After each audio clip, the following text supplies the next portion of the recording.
the cover-up is as important as the crime.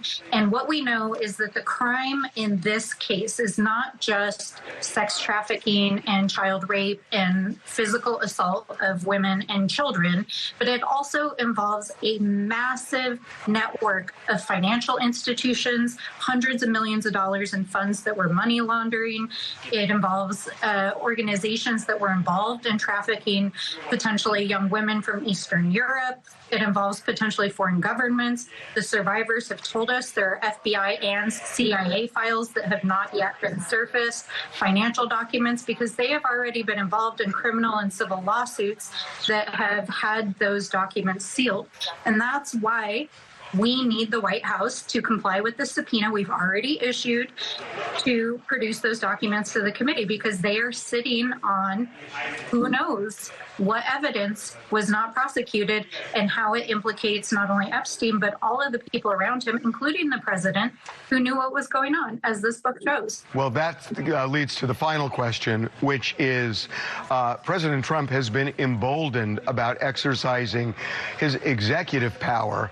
I'm wondering if Congress might do the same and try to subpoena President Trump, because that drawing, whoever drew it, was done long before he became president.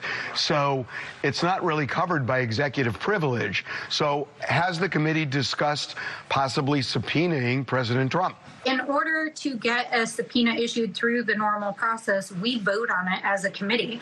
And it's notable that the Speaker of the House and the chairman, the Republican chairman of the committee, are actively colluding with the White House to try to prevent further investigation. So they've created this elaborate smokescreen where they're saying to the public, look, we're investigating, but actually they're not. They're not enforcing. They're not investigating.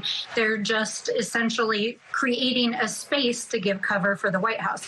So I have zero confidence that my colleagues, who are literally sitting in a committee hearing right now attacking the District of Columbia on behalf of the president, are going to vote to subpoena the president in front of the committee.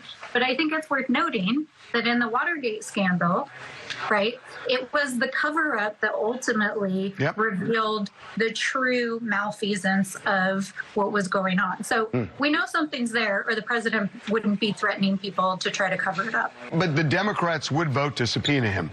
Oh, absolutely. Absolutely.